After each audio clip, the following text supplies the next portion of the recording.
Okay, we are on page 127. So we're talking about dot plots, okay?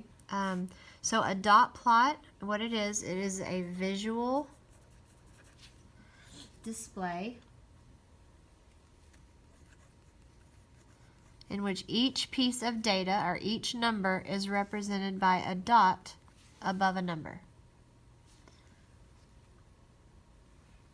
So for example, if I give you this dot plot, if I were to make a list, that would mean that there are 2 7s in my list. Okay, 1 8, 1 2 3 4 9s, 1 2 3 4 5 6 10s.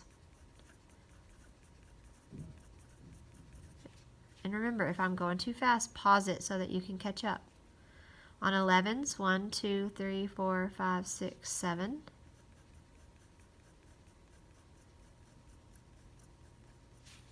12s, 1 2 3. 13s, 2. 14 and 18. So you can make a list of numbers from a dot plot. You know exactly what they are. You could find mean, median, and mode in a minute.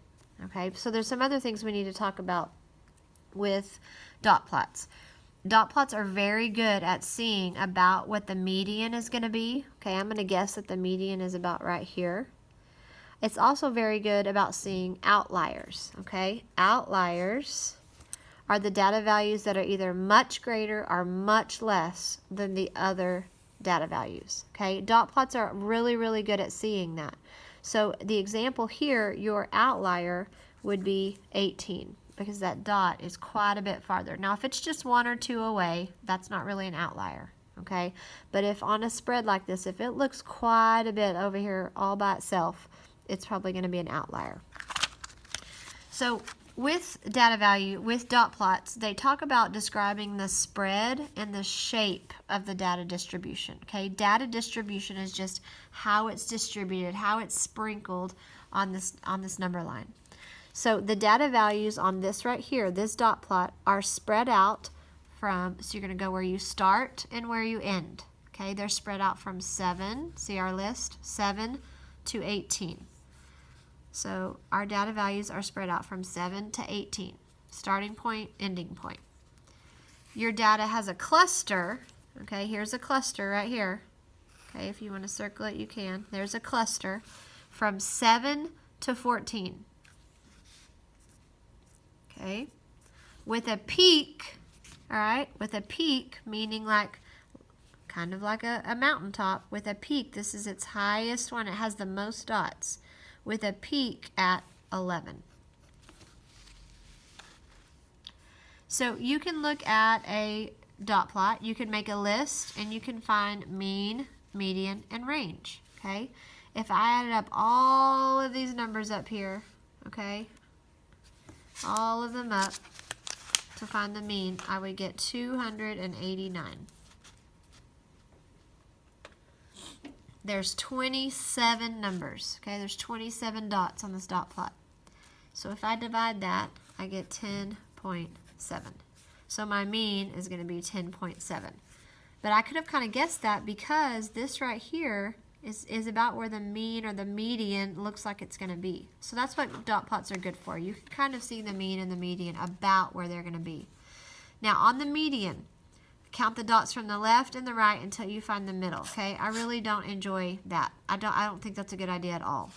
So on this, I would do it like we've always done median. I would list out your numbers, okay? And since this is such a long, long list, instead of doing 1 and 1, I'm going to do 5 at a time. 1, 2, 3, 4, 5 of the biggest. 1, 2, 3, 4, 5 of the smallest. Okay, and then I'm just going to do a couple at a time now here. 2 of the biggest, 2 of the next smallest. And then I'm going to slow down as I get to the middle. And I'm going to go kind of slow, especially when I have so many numbers. So now you have a median of 11. Okay, you have a median of 11.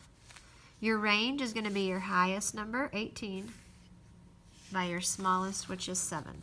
So 18 minus 7 It's going to be 11. So your range is 11. So turn the page to page 128, and we're going to talk about what kind of things they could test you on. So they give you a dot plot, and this shows the number of checker games won by each of the 20 students in the competition. So this is the number of checker games won. Okay, so these right here are checker games. Okay, these numbers, and these dots are the students that won those checker games. So you have one student that won 10 games, one student that won 9 games, 2 students that won 8 games. So we're going to see the median. So it looks like we're going to have to make a list of our numbers. Okay, so I'm going to make them up here. So I have 3 zeros, 2 ones, 3 threes, 3 fours, 2 sixes, 2 sevens, 3 sevens, 2 eights, 1 9, and 1 10.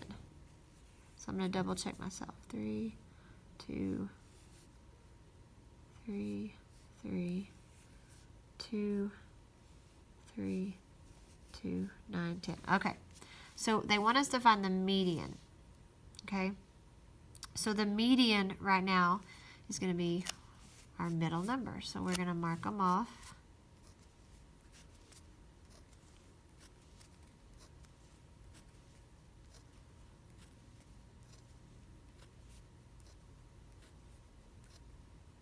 And so we have 2 middle numbers. Well, there's no number between 4 and 4, so our median is just 4. Okay, so I switched things around, so we don't know how to get interquartile range yet, okay? So we'll go back and do this in a little while. So we're going to mark out the ones that where it says median is 5 because we know it's 4. So it's going to be one of these answers. When we learn about box plots, we'll know what interquartile range is, all right? All right, so let's look at number 2.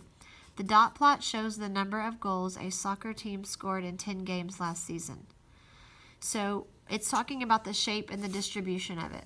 So we're talking about the peak. So the peak is at 5. Well, our peak is actually at 2, okay? It's the peak. The data is clustered from 0 to 2. I'd say that's pretty accurate. It's clustered, meaning it's all in a cluster. You can still have an outlier over here. The data distribution has no gaps. Well, yes, it does. Between 2 and 5, there's a pretty big gap. So that's not it. The data is symmetrical. Okay, guys, in order to have symmetrical data, I want you to look at page 129 real quick. Okay, so on page 129, it talks about what it looks like to be symmetrical. So the data values are spread out from 3, okay, here's 3. Some of these aren't labeled. 3 to 7. So they're spread out from 3 to 7. The data has a cluster from 3 to 7 with one peak at 5. Okay, so it has a peak at 5. You might have 2 peaks. This one only has 1 peak because it's way up here. It looks like a mountain peak. All right, which is the center of the distribution. 5 is at the center. All right, this distribution is symmetric. Now, guys, symmetry means like if you have a square and you draw a line straight down, there's a line of symmetry, right? So what you were taught with symmetry was that this side looks like this side.